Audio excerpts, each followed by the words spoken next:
Hello everyone and welcome to the weird, scary and horrible parts of humanity. Today we are looking into one of the longest unsolved murders in New Zealand, the murder of 13-year-old Tracey Ann Patient, a case that has long fascinated and puzzled New Zealand.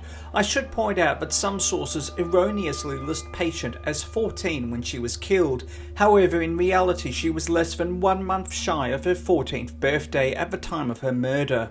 Tracey Ann Patient was born in Bethnal Green in London in the United Kingdom on the 20th of February 1962. Her family migrated to Auckland, New Zealand in 1974 in order to start a new life, and the family lived in Delwood Avenue, Auckland. She was the daughter of John Patient, a roofer, and her mother was June Patient. Her father chose to move to New Zealand because he believed that he could give his children a better life and that it was a much safer place in New Zealand.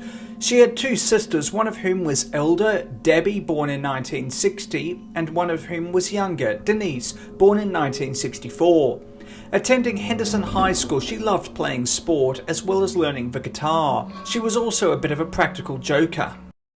On a warm summer day, on Thursday, the 29th of January 1976, during the school holidays, Patient was grounded with her 15-year-old sister Debbie as a result of getting home late after her curfew. Debbie had nagged her parents until they let her go to the Doobie Brothers concert in Western Springs. Her parents thought that it was only fair that Tracey was allowed to go out and do something if her sister was allowed to go out, and Tracey went to see her friend Annette, who lived on Chilcot Road, 1.6 kilometres from her home. Debbie would later describe going to this concert as the biggest regret of her life.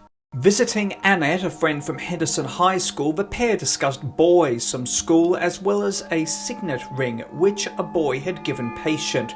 Patient telephoned her mum just before 9 p.m, stating that she would be home in half an hour with her curfew at 9:30 p.m. She asked an elderly couple what time it was, and when they responded that it was 9:30 p.m, she became scared that she would miss her curfew. Saying goodbye to Annette at the intersection on Great North Road and Edmonton Road, Patient crossed the street and headed up Great North Road. She was never seen alive again. Now, police initially stated that she was last seen outside the Old Henderson police station on 295 Great North Road by a couple walking a dog.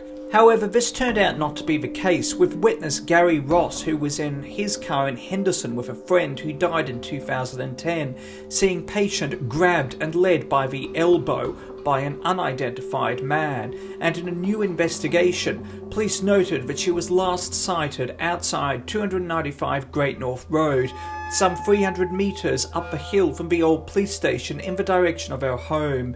Ross's allegations were previously never taken seriously by police until 2016. Additionally, another witness alleged that Patient was forced into a cream or white Ford Cortina, which was seen driving around Henderson and following young girls. By this stage, Patient was only 5 minutes' walk from her home.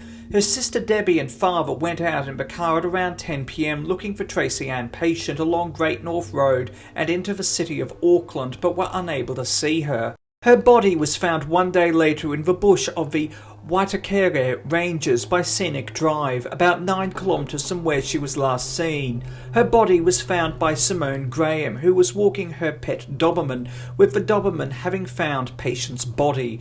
She was strangled with her stockings, which were wound tight around her neck.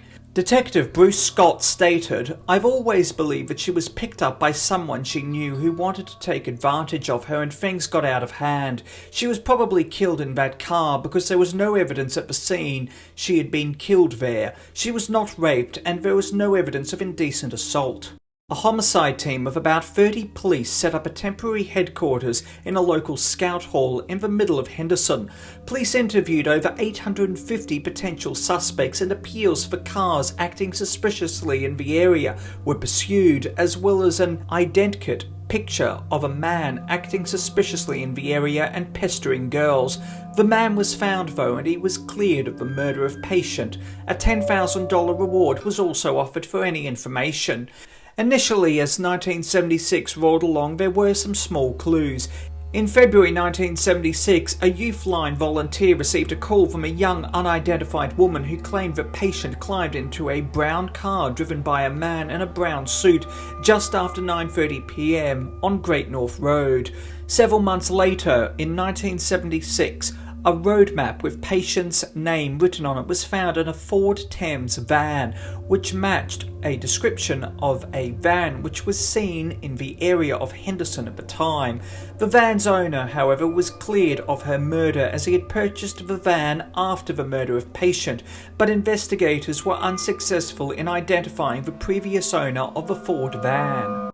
In November 1978, Patient's signet ring was found in a rubbish bin outside the chemist at the Avondale shopping centre in Auckland. An anonymous caller tipped police off to the location of the ring and quoted the number 126040. The cryptic code 126040 has never been figured out, and New Zealand police were never able to trace the call. The caller said that he would call back, but he never called back. These clues led police nowhere. At one point in the investigation, police considered that Patient may have fallen victim to an unidentified serial killer who targeted teenage girls in the 1970s, with 18-year-old Mona Blades and Olivia Walker having been targeted by the same person. Blades went missing in 1975 and Walker was murdered in May 1970. However, police were never able to determine a firm linkage between the trio. Walker was murdered on the outskirts south of Rotorua. Blades went missing, allegedly between Napier and Taupo, and Patient was murdered in Henderson. By the way, we will be doing a future video on the unsolved disappearance and presumed murder of Mona Blades, so don't forget to hit that subscribe button and the bell icon to be informed of when that video comes out. But in essence, as the 1970s, 1980s and 1990s rolled along, all efforts by the New Zealand police drew a blank and every reported breakthrough fizzled out. Detective Inspector Bruce Scott candidly told Fairfax Media in 1991, "I'm not making excuses for myself or the police, but we never had much to go on." On the 1st of June 2004, an episode entitled Cold Case was broadcast on the Holmes Current Affair TV show, which at the time was broadcast on TVNZ1. The episode focused on the unsolved murder of Patient. Police were inundated with calls following the broadcast of the episode, but this came to nothing. On the 10th of January 2006, an episode of a television series, Sensing Murder, broadcast on TVNZ2, focused on the murder of Patient. In the series, psychics analyse cases. However, nothing substantive came from this. In 2010, a woman identified only as Rose came forward to claim that her neighbour's son, who was 21 years old at the time, killed Patient after he was released from prison. Although Rose was 11 at the time of the murder of Patient, she noted that following Patient's murder, the neighbour's car was cleaned, repainted and sold. She also claimed that she saw the signet ring belonging to Patient in a neighbour's house and also heard a confession from the individual's mother. However, police found this claim not to be credible. On the 1st of February 2010, New Zealand police interviewed an unnamed man in connection to the murder of Patient. However, this came to nothing. The Patient family returned to the United Kingdom shortly after their daughter's murder. Patient was buried at Manor Park Cemetery and Crematorium in Forest Gate in London. Her parents founded the support group Parents of Murdered Children. Her sister Debbie told the New Zealand Herald in 2012 that her family never recovered from Patient's murder, but held out hope that justice would one day be served. In 2016, Debbie told the New Zealand police that she had not forgiven the murder of her sister and stated, "I hope that person's had an awful, awful life. I hope they thought about it, if not every day. I hope it's been on their mind, and I'd love them to give themselves up." Her youngest sister Denise, now Denise Maragram, would state to her sister Debbie that she could not remember her elder sister. The Patient family has always been very cooperative with New Zealand police.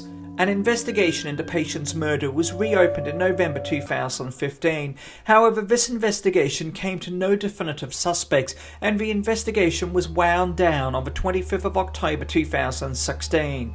As a result, New Zealand police will not investigate the murder of Patient unless any new information comes forward.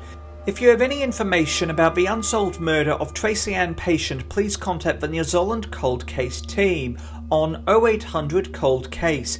That's 0800 2653 2273, or the Waitakere CIB on 9839 0600. Thank you for watching. Please do yourself a favour and hit that subscribe button and the bell icon to inform yourself of when new videos come out. Also, why not hit that like button and leave a nice comment? It helps more than you know, and your support is truly appreciated. Until next time, stay awesome, stay classy, be kind to everyone you meet, have an amazing day, and remember that truth is always more interesting than fiction.